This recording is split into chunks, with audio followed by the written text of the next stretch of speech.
మిత్రులందరికీ స్వాగతం. కార్తీక పురాణంలో 12వ అధ్యాయం కార్తీక ద్వాదశి మహత్యం.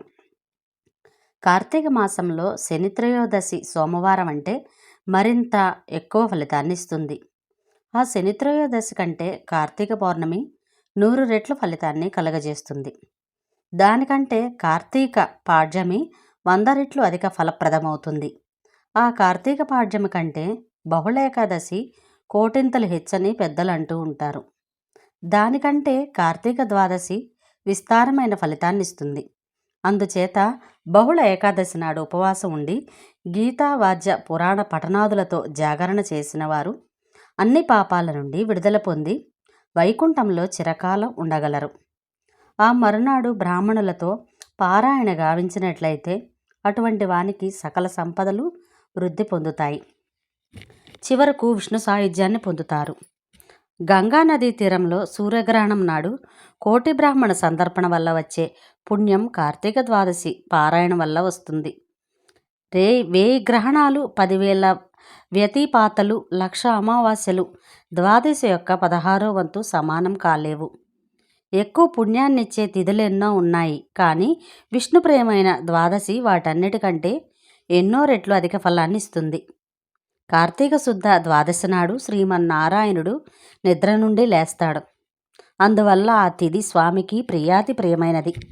ఆ రోజున ఒక్క బ్రాహ్మణునికైనా అన్నదానం చేసిన వారు దేహాంతంలో విష్ణులోకం పొంది సకల సుఖాలు అనుభవిస్తారు.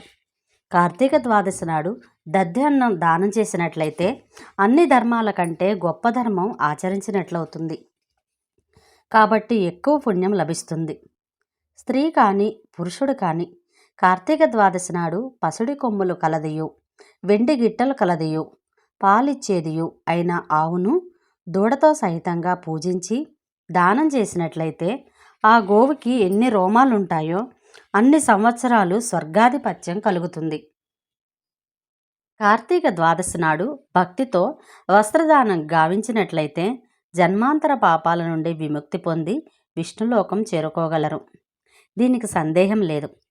కార్తీక ద్వాదశి పౌర్ణమి ప్రతిపత్తులలో కాంస్య పాత్రలో నెయ్యి పోసి దీపదానం చేసినట్లయితే కోటి జన్మలో సంపాదించుకున్న గొప్ప గొప్ప పాపాలన్నీ తొలగిపోతాయి. ఫలాలు, దక్షిణ తాంబూలాలతో యజ్ఞోపవీతాన్ని ద్వాదశి నాడు దానం చేసినట్లయితే ప్రాప్తించే ఫలితాన్ని వివరిస్తాను విను. అటువంటి ఈ భూలోకంలోనూ తర్వాత స్వర్గలోకంలోనూ విస్తార భోగాలు అనుభవించి అంతంలో వైకుంఠంలో శ్రీ విష్ణుమూర్తి వల్లే సంతోషపడగలరు. కార్తీక ద్వాదశి నాడు సాలగ్రామాన్ని బంగారు తులసితో పూజించి వేదాధ్యయన సంపన్నుడైన బ్రాహ్మణునికి ఆ బంగారు తులసిని దానం చేయటం వల్ల 4 సముద్రాల పర్యంతం ఉన్నంత భూమిని దానం చేస్తే ఎంత ఫలితం కలుగుతుందో అంత ఫలితము సమకూరుతుంది. అందువల్ల సువర్ణ తులసి దానం శ్రేష్టతమదైనని పెద్దలు చెబుతూ ఉంటారు. ఈ విషయాన్ని సంబంధించి నదియున్ను సర్వ పాపహరుడమైనదిన్ను అయిన ఒక ఇతిహాసం ఉంది. దానిని వివరిస్తాను విను. పవిత్రమైన గోదావరి నదీ తీరాన దురాచారవంతుడైన ఒక కోమటి ఉండేవాడు. ఆ వైశ్యుడు ఇతరులకు పెట్టడు సరికదా, తాను కూడా తినడు. వాడు తన జన్మలో ఏ ఒక్కరికైనా ఉపకారం చేసి ఎరగడు. ఎల్లప్పుడూ పరనింద చేస్తూ పరద్రవ్యాల్ని అపహరిస్తూ ఉండేవాడు. వాడొక బ్రాహ్మణునికి అప్పు ఇచ్చి ఆ బ్రాహ్మణుని దగ్గర నుండి ఎక్కువ సొమ్ము రాబట్టుకోవటం కొరకు గ్రామాంతరాల్లో ఉన్న అతని కొరకు ఒకనాడు వచ్చాడు. బ్రాహ్మణుని తనకి ఇవ్వవలసిన సొమ్ము ఇమ్మని అడిగాడు. బ్రాహ్మణుని దగ్గర ధనం లేకపోవటం వల్ల బాగుగా ఆలోచించి ఒక నెల గడు కోరుకున్నాడు.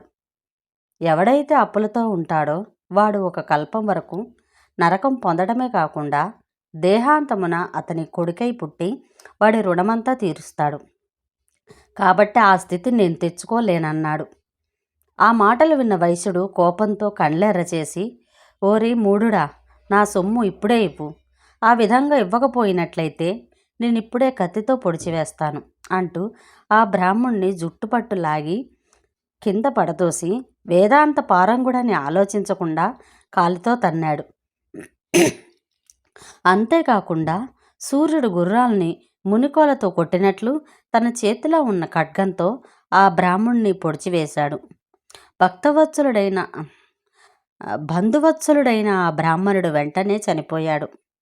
బ్రహ్మహత్య చేసిన ఆ షావుకారు సిగ్గుపడి రాజభటుల వల్ల ఏమి ప్రమాదం ముంచుకొస్తుందో అని త్వరగా ఇంటికి చేరుకొని ఏమీ ఎరుగని వానిలా ఉండిపోయాడు. కొంతకాలానికి వాడి ఆయువు తీరటం వల్ల చనిపోయాడు. వెంటనే యమభటులు వానిని తాళ్లతో గట్టి యమపురికి ఈడ్చుకొని పోయారు. యమధర్మరాజుని ఆజ్ఞ ప్రకారం వానిని రౌరవ నరకంలో త్రోశారు. అతని కుమారుడు ధర్మవీరుడని పేరు సంపాదించుకున్నాడు. సదా ధర్మాలయందే ఆసక్తి కలిగి తన తండ్రి సంపాదించిన ధనాన్ని అంతా బావులు, చెరువులు, తోటలు, ప్రజా సౌకర్యం కోసం ఏర్పాటు చేయిస్తూ, వివాహాలు, ఉపనయనాలు చేయిస్తూ, యజ్ఞాలలో మిక్కిలి ఆసక్తి చూపిస్తూ, అన్ని వేళలా ఆకలి అని వచ్చిన వాళ్లకు, బ్రాహ్మణులకు, అన్ని వర్ణాల వారికి అన్నదానం చేస్తూ ఉన్నాడు. ఈ విధంగా కొంతకాలం గడిచేసరికి ఒకరోజు ఆ వైశ్యుడు బ్రాహ్మణులను అర్చిస్తూ ఉన్న సమయంలో వాని అదృష్టం వల్ల నారద మునీంద్రుల వారు వీణను మీటుకుంటూ గోవింద నారాయణ కృష్ణ విష్ణు అనంత వైకుంఠ నివాసమూర్తే శ్రీవత్స విశ్వంభర దేవదేవ నమస్తే దేవేశ నమోస్తుతే అని పాడుకుంటూ యమలోకాన్ని చూచిన తర్వాత అక్కడికి వచ్చారు. నారద మునీంద్రుల వారిని చూచిన ధర్మవీరుడు ఆనంద సాగరంలో మునిగిపోయి కంటి నుండి ఆనంద బాష్పాలు రాలుస్తూ సాష్టాంగ నమస్కారం చేశాడు. నారదుల వారు వారిని లేవనెత్తి కౌగిలించుకున్నారు. తర్వాత ఆ వైశ్యుడు అర్ఘ్యపాద్యాది విధులతో నారద మునీంద్రుల వారిని పూజించి, ఓ త్రిలోక సంచారి మునిశ్రేష్ఠ, మీ వంటి వారి రాక మా వంటి వారికి కడు దుర్లభం. నేను జన్మాంతరాల్లో చేసుకున్న పుణ్యం నేడు ఫలించింది. తమ దర్శన భాగ్యం వల్ల నా పుణ్యాలన్నీ సార్థకమయ్యాయి. అవి విన్నవించుకున్నాడు. నారద మహర్షి ధర్మవీరుని మాటలు ఆలకించి చిరునవ్వులు చిందిస్తూ, ఓ ధర్మవీర, నా మాటలు సావధానంగా విను. కార్తీక ద్వాదశి హరికి మిక్కిలి ఇష్టమైనది.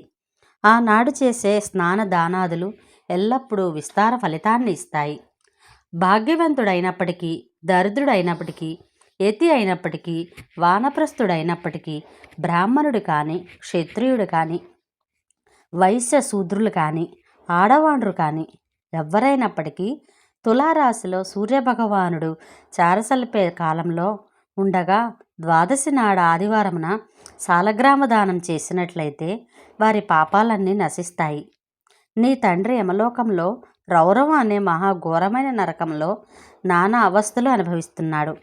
అతని పాపాలు నశించేందుకు కార్తీక ద్వాదశి నాడు సాలగ్రామ దానం చేయి అని బోధించారు.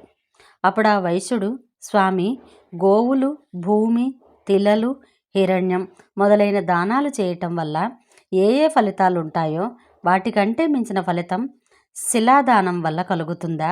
సాలగ్రామ శిలాదానం వల్ల ప్రయోజనం ఉందని నేను అనుకుంటున్నాను. ఎందుచేతనంటే అది ఆకలి తీర్చలేదు. అందుచేత అటువంటి దానం చేయటం నా వల్ల కాదు అని చెప్పాడు.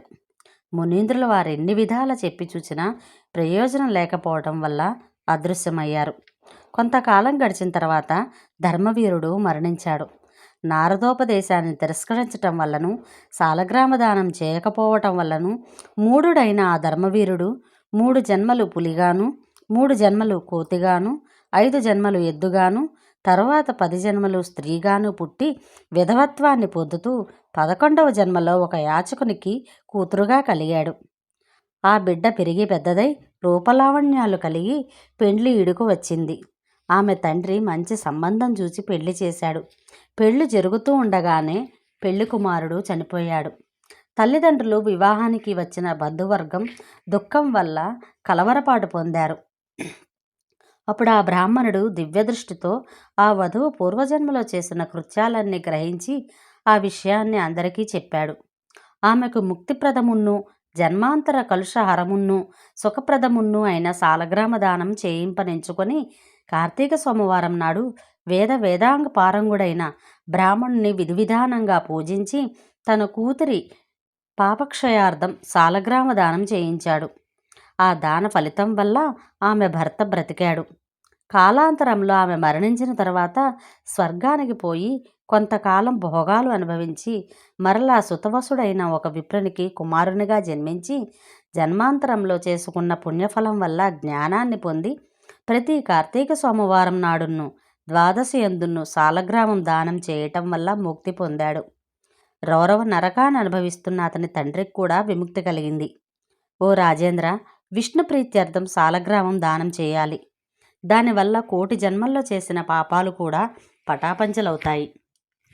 సాలగ్రాము దానానికి మించిన దానం ఇంకొకటి లేదు. ఇది నిస్సంశయం. వశిష్ఠుల వారు జనక మహారాజుకు వివరించారు. కార్తీక పురాణ మండలి 12వ అధ్యాయం సంపూర్ణం. మరొక అధ్యాయంలో మళ్ళీ కలుద్దాం. Share, like, subscribe. Thank you for watching.